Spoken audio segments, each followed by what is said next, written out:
Convido nesse momento o amigo nutricionista Paulo, mestre em Ciência da Fisiologia, professor do Instituto Federal do Ceará, professor da AVP, nutricionista de inovação da Naturale, esse delicioso picolé que vocês estão degustando aí durante a feira, e speaker da Vitafor.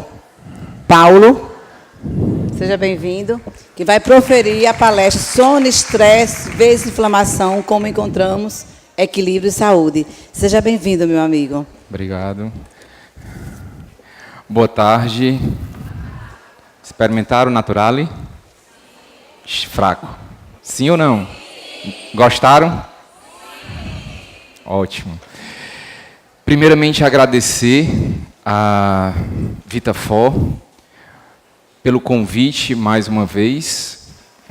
Esse convite ele iniciou em 2016, em Salvador, 2017, em Recife, e agora, mais uma vez, aqui em Natal, né? Cidade, não precisa nem falar da gostosura que é Natal.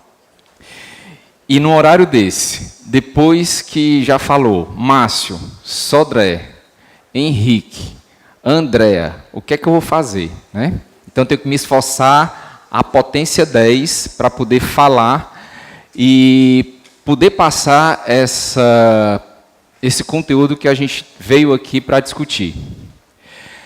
Tudo que a Andréa falou, se não tiver sono, praticamente isso não acontece. Então, o que a gente vai mostrar e apresentar são algumas situações em relação ao que acontece com sono, estresse, inflamação, né? E aonde é que a gente vai encontrar esse equilíbrio? Esse equilíbrio, notadamente, ele é um mix de situações que nós precisamos, como paciente, tomar decisões juntamente para que esse paciente ele possa ter sucesso. E aí, a gente fala de quê? A gente fala que dormir é maravilhoso, é misterioso, a gente traz o conceito do sono, e geralmente quando nós dormimos, nós sonhamos. E aí essa reflexão, ela vem justamente para falar sobre sono. Sono e sonho, né? Então o sono e o sonho são misteriosos, sendo tidos até mesmo como místicos. Então, o que é que nós precisamos fazer para alcançar esse sono? Então, são alguns aspectos que nós iremos conversar e mostrar aqui a vocês, para que a gente possa melhorar essa qualidade do nosso sono. Então, o sono, ele é dominador e poderoso. O sono, ele vence a sonolência, né? Você está ali capengando, e chega um determinado momento que você se entrega e tem que dormir. Você vê muita situação de motoristas que transportam gado. Então, eles tomam o chamado ribite. Então, o ribite nada mais é do que um estimulante. E esse estimulante o deixa acordado por várias horas ou alguns dias. Mas chega um determinado momento que a gente vê nas estradas sempre acontecendo acidente. Por quê? Eles dormem de olho aberto. Então, chega um momento que eu não consigo mais controlar essa sonolência e aí eu vou chegar ao ponto de dormir. Um outro detalhe, que a cada noite nós abandonamos os nossos pares, nosso trabalho, nosso lazer e entramos no retiro, que é o sono. Então você se desliga, né? Quando você dorme, você se desliga. E temos um controle limitado sobre essa decisão. E aí vem uma outra situação, que nós podemos adiar o sono, mas eventualmente ele nos subjuga e passamos 1/3 da nossa vida dormindo e a 4ª parte desse tempo sonhando. Então, nós dormimos e sonhamos. E aí vem uma outra situação, né? Que o sono ele é universal entre os vertebrados. A privação do sono ela é devastadora, ao menos temporariamente. E tão importante quanto a respiração e a alimentação é dormir. Então, se o paciente, né, se nós não dormirmos, consequentemente, nós teremos alguns agravos que nós iremos aqui mostrar. E aí eu gosto muito de fazer cálculo para o paciente. Eu faço cálculo de tudo. Então eu faço cálculo não só para uma semana, para um mês. Eu faço cálculo para a vida, para que ele possa ter noção da dimensão de quantidade. Então eu peguei e fui fazendo um cálculo para poder trazer para cá, né? Você pega um dia dormindo 6 horas por dia, né? Vamos colocar essa média. Em 365 dias, você dorme 2.190 horas. Beleza? E aí eu fui mais adiante. Foi o que eu fiz. Eu fiz um cálculo de 25.550 dias. Esse cálculo nos dá 153.300 horas dormindo. Como? Uma pessoa que vive 70 anos. Então imagina a importância que nós temos que dá ao sono. Essa resposta metabólica que o corpo necessita também tem participação do sono. Senão nós não dormiríamos, nós tiraríamos direto.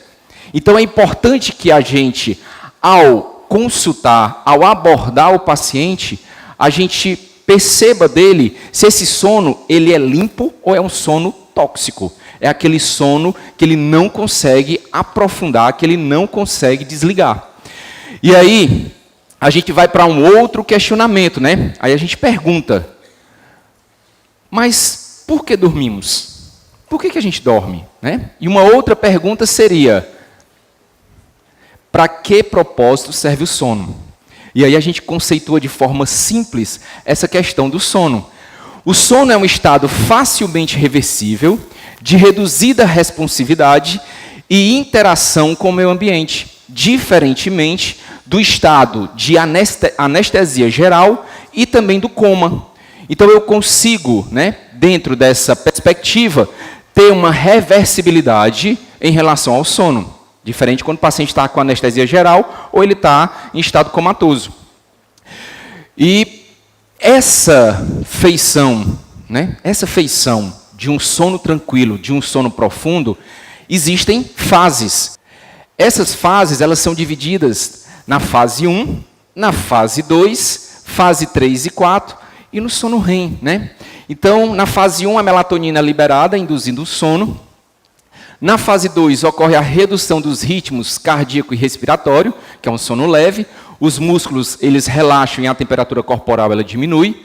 Na fase 3 e 4, ocorre o pico de liberação de GH e de leptina. O cortisol começa a ser liberado até atingir o seu pico no início da manhã. A gente sabe que o cortisol é que nos desperta, mais ou menos às 6 horas da manhã, nós temos um pico.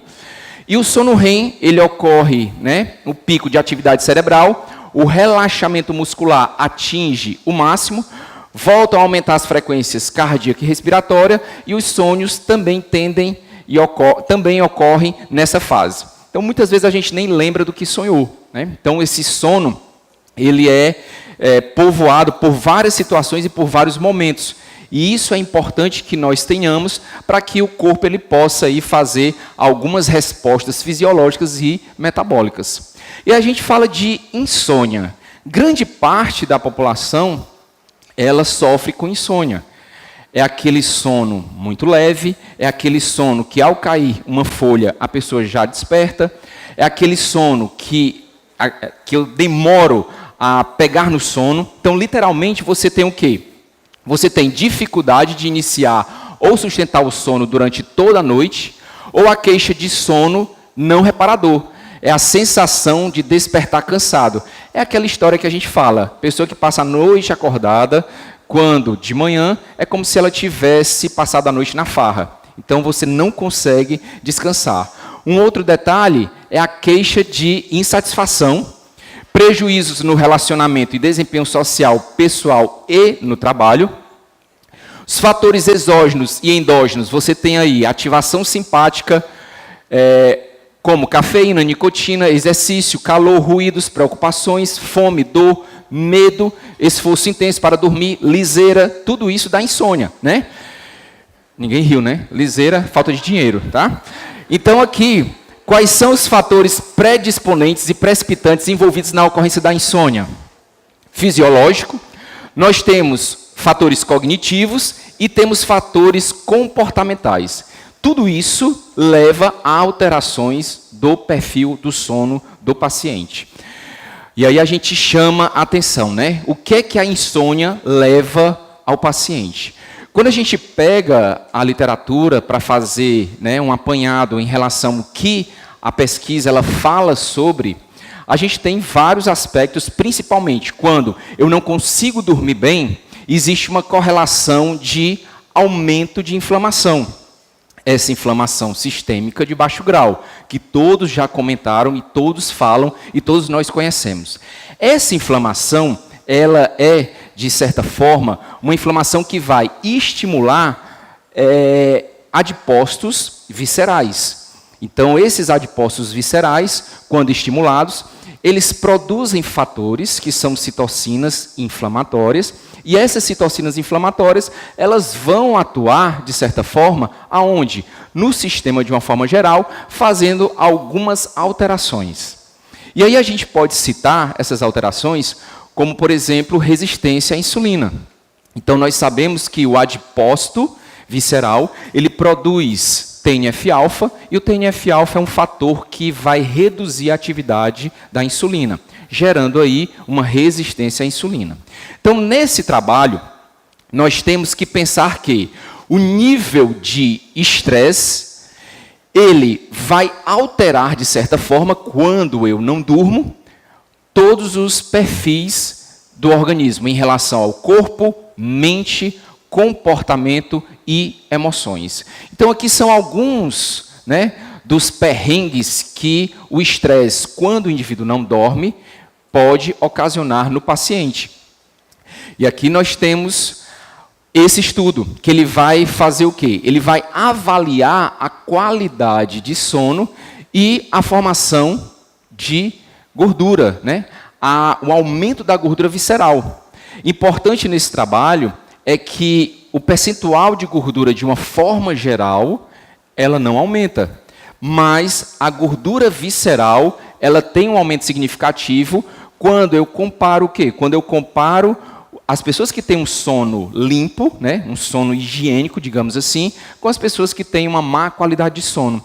Então, ele foi feito com 120 participantes, com idade de 19 a 55 anos, e eles preencheram esse questionário PSQI, que ele faz uma autoavaliação. Essa autoavaliação, ela avalia a qualidade do sono, a latência do sono, a duração, eficiência, distúrbios do sono, se o indivíduo utiliza ou não medicamentos, né, para o sono, para a disfunção ao longo do último mês. Enfim, ele preenche esse questionário e aí você avalia a qualidade desse sono. O que é que eles observaram, né? Eles fizeram aqui um gráfico dispersando a gordura visceral e as respostas que foram, obviamente, feitas no questionário, e aí você tem uma dispersão em relação a essa produção, né, essa manifestação de gordura visceral.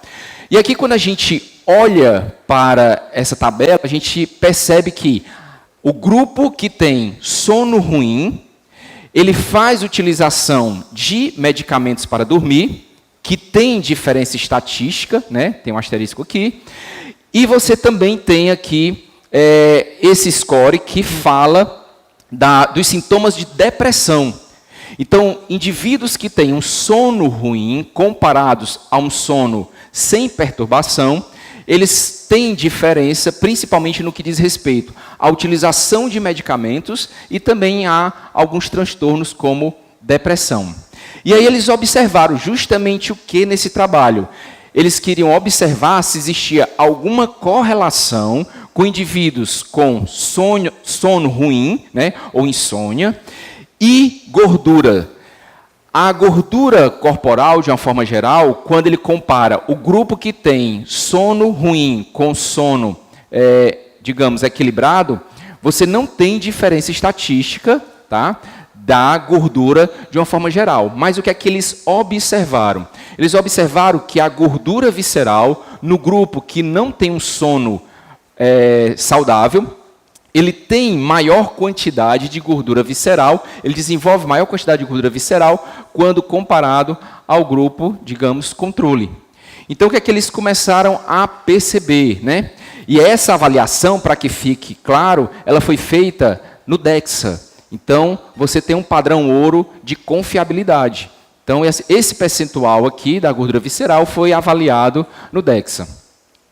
E aí, quais foram os resultados? Né? Que a má qualidade do sono está associada a maior adiposidade visceral e maior secreção de leptina.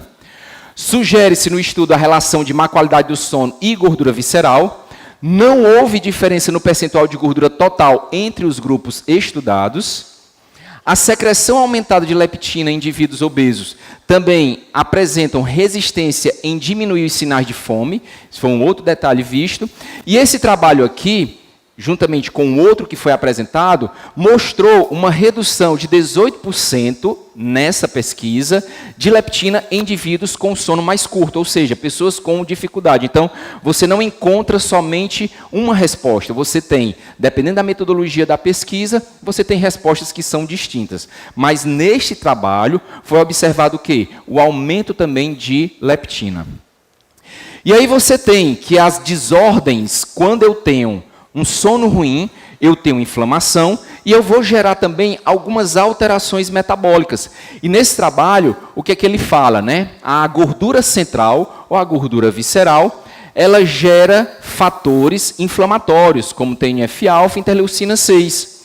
E você tem algumas desordens que levam o quê? Que levam à ativação do sistema nervoso simpático com liberação de catecolaminas. Você também tem uma alteração do sistema pituitária, fazendo aqui esse eixo hipófise anterior e córtex da suprarrenal na estimulação e produção de cortisol. Você aumenta a intolerância à glicose, a resistência à insulina e também podendo manifestar diabetes tipo 2. Então, pera lá. Se eu não durmo, eu faço o quê? Eu faço aumento de gordura visceral, posso aumentar os fatores inflamatórios, posso levar a um aumento de resistência à insulina, posso fazer alterações que levam o quê? À inflamação sistêmica.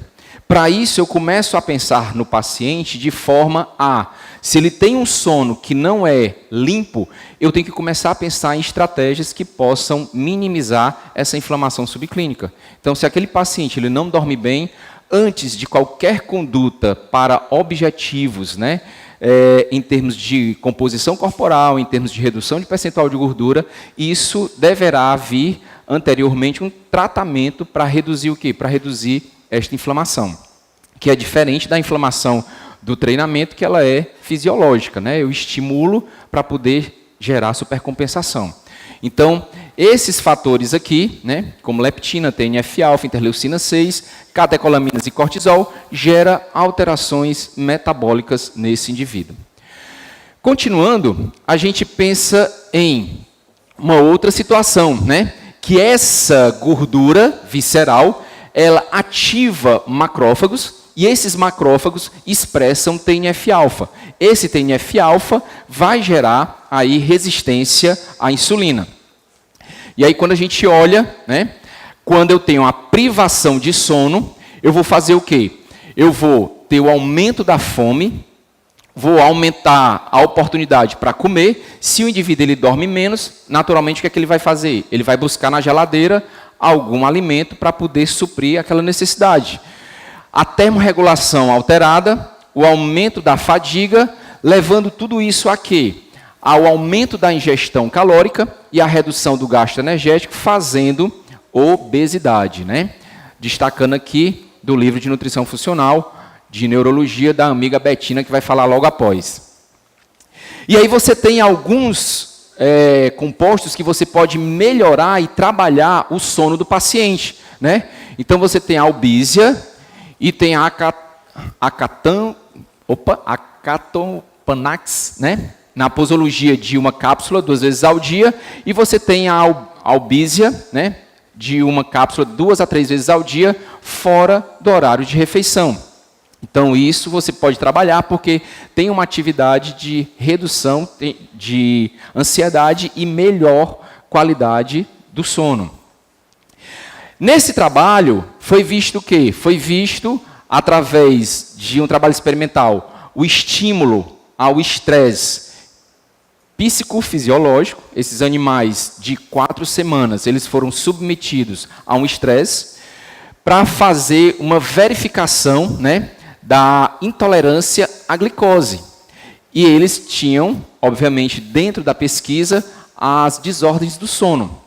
Então, eles foram colocados em gaiolas individuais, com uma dieta rica em gordura, água livre, né, ad libitum, e por 2 semanas obedecendo o ciclo claro e escuro. E depois foi aplicado o protocolo experimental, onde em 6 semanas, né, esses animais foram induzidos ao estresse para privação de sono, foram avaliados através de encefalograma por eletrodutos, teste de tolerância à glicose, foi também posto termômetro intraabdominal, foram feitas também dosagens hormonais e foi feito PCR de algumas proteínas, né, de expressão de RNA para determinadas proteínas, para determinadas enzimas. E o que é que eles encontraram?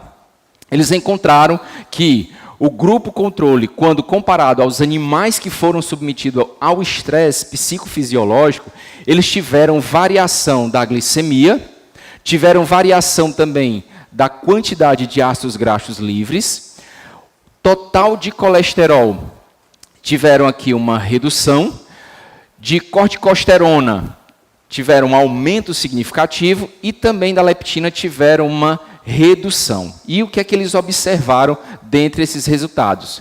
Que o tempo e a atividade em rolo que eles desenvolviam, uma atividade de correr em cima do rolo, né? Nos animais que foram submetidos à privação, eles tiveram diminuição da capacidade quando comparado aos animais controles. Também foi visto o aumento do consumo de alimentos quando comparado ao controle desses animais que foram privados, ou seja, a privação nos animais levou ao aumento do consumo alimentar. E também foi visto um aumento da glicose sanguínea em relação ao controle. Então, a área sobre a curva, quando comparada ao controle, foi diferente estatística do grupo submetido à privação, ao estresse psicofisiológico, quando comparado aos animais controle. E aí nós temos uma outra situação, né? Eles foram observar por que essa variação da glicose. E aí eles foram fazer PCR. E aí eles observaram que existem 2 situações de manifestação de alterações metabólicas. A aguda, onde proteínas modificadas que controlam a glicogenólise estavam expressadas, e crônica, né, que é a mudança na expressão de RNA, reduzindo a glicólise e aumentando a gliconeogênese. Aí o que é que eles observaram? Algumas expressões, né, de RNA, fazendo aí expressão e aumento nas enzimas da gliconeogênese, redução na expressão de enzimas da glicólise e, por fim, eles viram aqui a indução para o aumento de receptor de glicocorticoide, que também, através do aumento de cortisol, aumenta a produção de quê? Aumenta a produção de glicose através da gliconeogênese. E aí, dentro dessa perspectiva, eles colocam que os animais que foram submetidos à privação e ao estresse psicofisiológico, eles tiveram aumento da gliconeogênese e redução da glicólise. E aí a gente faz um contraponto em relação à vitamina D e inflamação, né? A vitamina D, nós sabemos que, através do sol, nós recebemos os raios UVB. Esses raios UVB, eles vão fazer uma ativação na pele do 7-deidrocolesterol. E aí, esse 7-deidrocolesterol, vitamina D3, né, vai ao fígado formar 25-OHD3. Essa 25-OHD3, ela vai ao rim, e no rim nós vamos ativar um alfa-25-OHD3, que vai se ligar ao receptor da vitamina D, ativando respostas sistêmicas teciduais.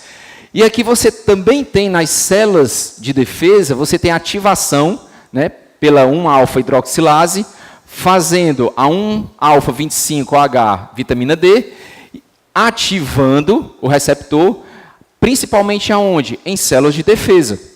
E aí nós temos esse estudo que faz o quê? Que faz uma correlação, né? O impacto da vitamina D, né? Ou os níveis da vitamina D no status de inflamação. E essa revisão, ela avalia justamente o papel da vitamina reduzindo essa resposta inflamatória. Então, se o paciente ele não dorme, ele faz aumento de fatores inflamatórios por conta do aumento de gordura visceral, ele tem uma baixa oferta de vitamina D, você pega baixos níveis de vitamina D. Você pega grande parte dos pacientes, ele tem o quê? Ele tem vitamina D insuficiente. Então, esse fator de ter redução de vitamina D gera resposta também inflamatória. E esse estudo, essa revisão sistemática, ele avaliou isso. Então, a inflamação crônica, né? A inflamação crônica sistêmica é caracterizada por níveis elevados de biomarcadores inflamatórios na corrente sanguínea. E aí você tem vários biomarcadores, TNF-alfa, interleucinas, né? De uma forma geral, onde cada uma vai desenvolver uma atividade não salutar no corpo. E aí você avalia o baixo status de vitamina D ativando macrófagos, gerando aqui a produção de citocinas. Essas citocinas são lançadas na circulação e vão gerar aí respostas sistêmicas de uma forma geral. E aí, quando você olha o papel da vitamina D, você começa a entender a importância, né? Então, se a gente olhar a vitamina D, ela vai estimular a inibição de NF-κB. A vitamina D, ela também vai estimular a ativação de glutationa. Glutationa eu também tenho aonde? No abacate, né? Então, eu faço uma ativação da glutationa que vai reduzir as espécies reativas dentro da resposta inflamatória. Eu tenho aqui vários fatores que vão ser inibidos, como interleucina 6, interleucina 10. Eu vou ativar aqui processos de segundos mensageiros para reduzir a biossíntese e secreção de citocinas. Então, a vitamina D, ela reduz a resposta inflamatória. E aí você tem, dentro do adipócito, a vitamina D fazendo o quê? Reduzindo aqui fatores quimiotáticos, o recrutamento de macrófagos e reduzindo a inflamação. Então, vamos lá. Se o indivíduo não dorme, ele tem a maior probabilidade de desenvolvimento de gordura visceral. O sono, retardado, aquele sono tênue, né? Aquele sono leve. O indivíduo acorda estressado. Então, o nível de estresse já altera o metabolismo. E aí eu tenho redução da resposta de saúde, aumentando, exacerbando a resposta inflamatória. Quando você pega os perfis de vitamina D, o paciente, geralmente ele pode estar com os níveis abaixo do normal, ou seja, insuficiente. Então, isso leva ao aumento da inflamação. E aí você tem o quê? Você tem a expressão de NF-κB, e nós temos também como modular, através de alimentos, essa resposta de atenuação de NF-κB. E aí você tem o resveratrol, você tem a quercetina, você tem o tirossol, você tem o ácido elágico, o licopeno, a curcumina, você tem o gingerol, você tem o sulfarofano e você tem a catequina. Então, são alimentos que também você pode trabalhar fazendo uma rotatividade de alimentos ao paciente. E aí, você tem alguns fatores promotores de qualidade do sono, principalmente quando você faz escolhas corretas. Então, as escolhas alimentares têm impacto sobre a qualidade do sono. Então, você tem aqui proteínas, né? Você tem lipídios, que nós iremos ver que melhoram a qualidade do sono quando comparada a uma dieta rica em carboidratos. E aí você tem algumas enzimas e hormônios que participam desse processo. Alguns hormônios que estão relacionados com o sono. Você tem a colecistocinina, você tem a grelina, você tem o peptídeo YY e você tem o peptídeo intestinal vasoativo. São hormônios que estão voltados diretamente a essa questão da qualidade do sono. Então, a dieta que tem proteína e que tem lipídios na sua composição aumenta a expressão desses hormônios. fazendo aqui a colecistocina, que é produzida no sistema nervoso entérico, também é distribuída abundantemente no cérebro.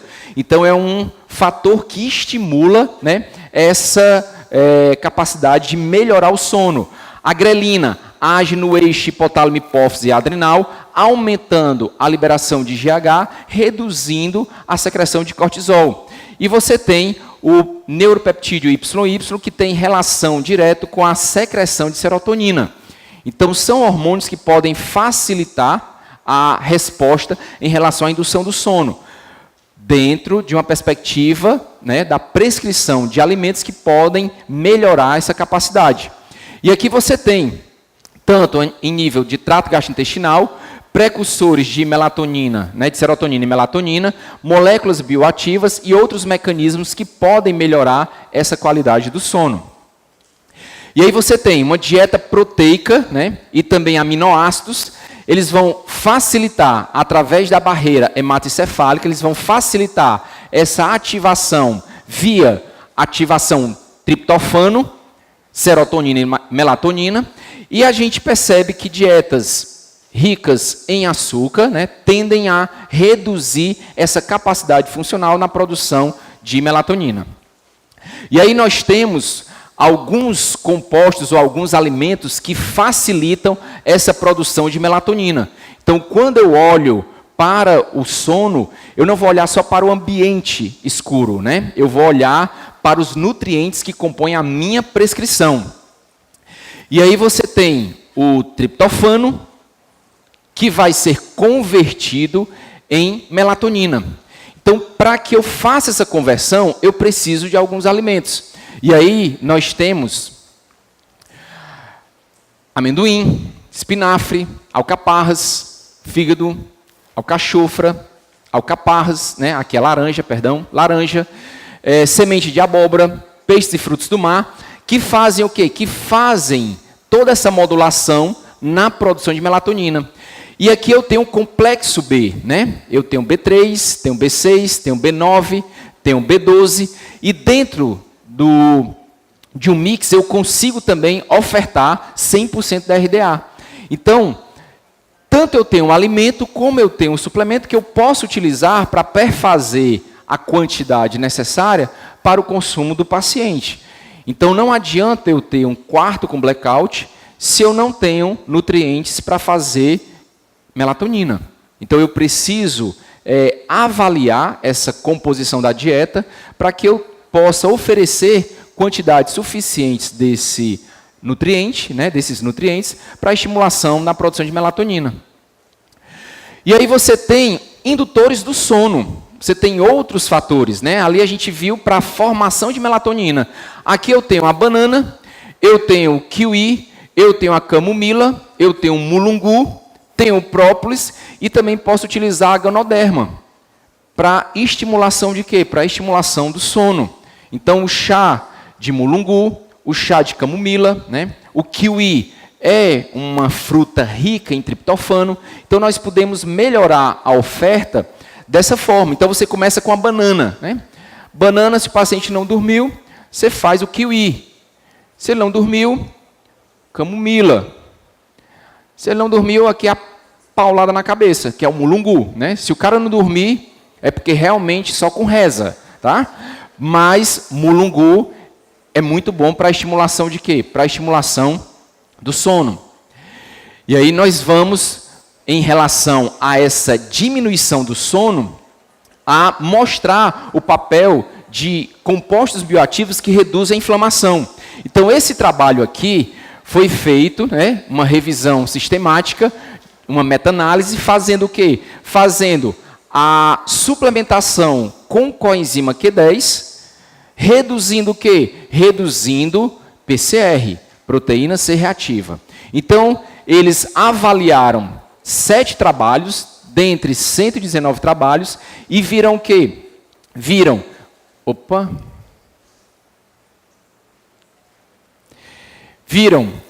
uma média de doses que foram utilizadas nos estudos e Desculpa, está passando de uma vez. Eles observaram uma associação positiva do uso de coenzima Q10 e a redução de PCR, ou seja, a redução da inflamação, então é um composto que se utiliza para reduzir inflamação, tá? Eu tenho também alimentos como a sardinha, o pistache e a própria carne, né, suína, como fatores que ofertam coenzima Q10 para o organismo. A dose que foi observada, que é uma dose padrão em relação à melhoria dentro do trabalho para a redução de PCR, foi em torno de 200 miligramas dia, né? A utilização de 200 miligramas dia. E também, em termos de redução em número de dias, foi visto que em até 12 dias, os níveis de PCR, eles eram reduzidos, ok? Nesse outro trabalho, foi uma outra revisão, né, uma meta-análise, eles viram a resposta de atenuação quando a suplementação de coenzima Q10 existia, eles viram uma atenuação de alguns marcadores inflamatórios, né, quando dessa suplementação. Então, o que é que eles viram? Redução de proteína C reativa com uma associação positiva, ou seja, utilizando a coenzima Q10, você reduz inflamação. Uma outra marcador que foi avaliado e que foi visto atenuar a sua resposta foi interleucina 6. Também TNF-alfa foi observado como melhorando a resposta inflamatória. E aí, por fim, né, essa suplementação, ela melhora de certa forma o quê? Ela melhora de certa forma a inflamação, minimizando a inflamação. Uma outra situação, ou um outro nutriente, ou um mineral que nós precisamos estar ligados, é o magnésio. Então, nesse trabalho aqui, foi feito para justamente avaliar a resposta da suplementação do magnésio, né? E também reduzindo o quê? Reduzindo o quadro de insônia. Então, esse estudo é um estudo duplo cego, randomizado, placebo controlado, feito com homens e mulheres com mais de 60 anos e que apresentavam insônia, sendo 21 homens e 22 mulheres. O grupo suplementado ele recebeu 500 miligramas por 8 semanas de magnésio e o grupo placebo recebeu apenas amido. O que é que eles observaram? Eles observaram que o tempo de sono, o estado de latência do sono e a eficiência do sono, para o grupo suplementado, ocorreu uma diferença estatística quando antes, né, e depois da intervenção. Ou seja, indivíduos que tinham insônia tinham redução de magnésio e quando foi realizada a suplementação de magnésio, teve uma melhora significativa do tempo de sono, do estado de latência desse sono e da eficiência do sono. Então, é um outro fator que nós podemos avaliar, né? São os níveis de magnésio. O magnésio está envolvido em tudo, né? A gente aprende até na aula da pós o quê? Se o paciente tem alguma carência, você já trabalha logo com magnésio, que essa é a primeira carência que vai aparecer. Por quê? Porque esse paciente, geralmente, ele tem uma deficiência de magnésio. Então, magnésio você já coloca ela, né, dentro da sua prescrição, porque é um fator que vai melhorar, inclusive, a resposta à insulina. Então, você tem um indivíduo inflamado com resistência à insulina e com deficiência de magnésio, com deficiência de vitamina D, tudo isso vai levar ao quê? Vai levar a uma má qualidade, né, a uma manifestação de doenças nesse paciente. E aí você tem o quê? Dentro do trabalho, o que é que foi discutido? Né? Que existiu diferenças entre os grupos estudados, suplementado e placebo, no início do estudo, né? E ao final do estudo. E não houve diferença nas concentrações plasmáticas de magnésio, ou seja, foram suplementados, mas não houve diferença ao final do estudo em relação às concentrações plasmáticas de magnésio. E aí eles observaram que, juntamente com esses autores, né, essa resposta que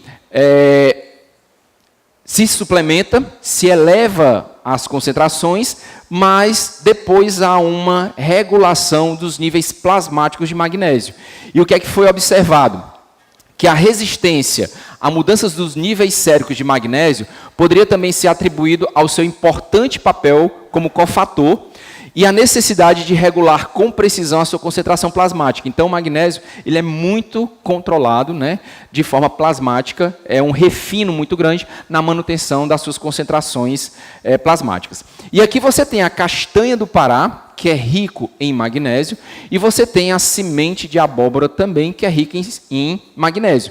100 gramas de semente de abóbora, você tem aí 536 miligramas de magnésio. E nesses autores também, o que é que eles mostram? Né? Que cita em seus resultados a melhora do sono REM com a suplementação de magnésio. E também, esse outro autor, ele cita em seus resultados a melhora do sono de ondas curtas, né? Quando da suplementação de magnésio. E aí você tem que o nível de atividade física do grupo suplementado aumentou com diferença estatística em relação ao placebo. Ele coloca, né, esses pacientes que foram submetidos à suplementação de magnésio melhorarem também a sua resposta no desenvolvimento da atividade física. A gente sabe que o magnésio está envolvido nas reações metabólicas, principalmente na glicólise. Se você for olhar, o magnésio está em todas as ações enzimáticas. Então, ele estabiliza, inclusive, a quebra do ATP. Então, os resultados eles foram consistentes com a hipótese da suplementação de magnésio, que pode ser capaz de aumentar os níveis de atividade física dos voluntários participantes da intervenção através da correção do seu problema de insônia. E esse trabalho, ele mostra o quê? Ele mostra o efeito da Melissa officinalis em relação à qualidade do sono, né? Então, foi um estudo randomizado com um N de 36 pacientes. Os pacientes do grupo controle receberam chá preto 2 vezes ao dia por 20 dias, e o grupo experimental recebeu a Melissa, né, 2,5 gramas 2 vezes ao dia durante 20 dias. Então, eles não foram informados que tipo de chá eles estavam recebendo. E aí foi avaliado o quê? Foi avaliado a qualidade do sono. E o que é que eles observaram? Que o grupo experimental, antes e depois, né, da intervenção, houve aqui uma melhora, né, com a diferença significativa em relação ao grupo controle na qualidade de quê? Na qualidade do sono. Nível de estresse. Os pacientes que receberam, né, o grupo experimental que recebeu a Melissa, eles tiveram a melhoria, né, do não ter estresse, pouco estresse, moderado ou estresse elevado, né? Quando foram suplementados, eles melhoraram o nível de quê? O nível de estresse, reduzindo o nível de estresse. E o nível de depressão também foi observado no grupo, né? Uma melhoria no grupo que foi suplementado com Melissa officinalis, tendo aqui uma diferença estatística significativa comparada ao grupo controle.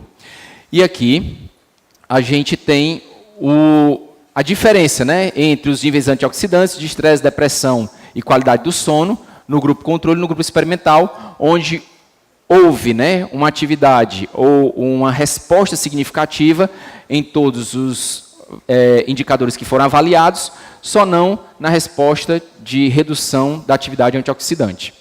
Então, o que é que a gente tem? Né? Que o estudo ele demonstra que a Melissa pode diminuir a depressão, né, o nível de ansiedade e a qualidade também do sono dos pacientes. Então, isso é uma resposta que foi encontrada dentro do trabalho.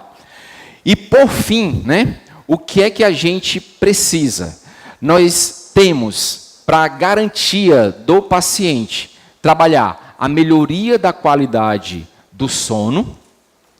Nós temos uma alimentação de forma equilibrada, variada e que seja, de certa forma, rotativa. E, por fim, a resiliência e ressignificação dos problemas. A partir do momento que nós temos essa qualidade em relação ao sono, ter um sono limpo, né? Um sono que não seja tóxico, tendo uma alimentação controlada, uma alimentação equilibrada e o equilíbrio através, né, da resiliência e da própria atividade física, nós teremos melhor saúde. Obrigado.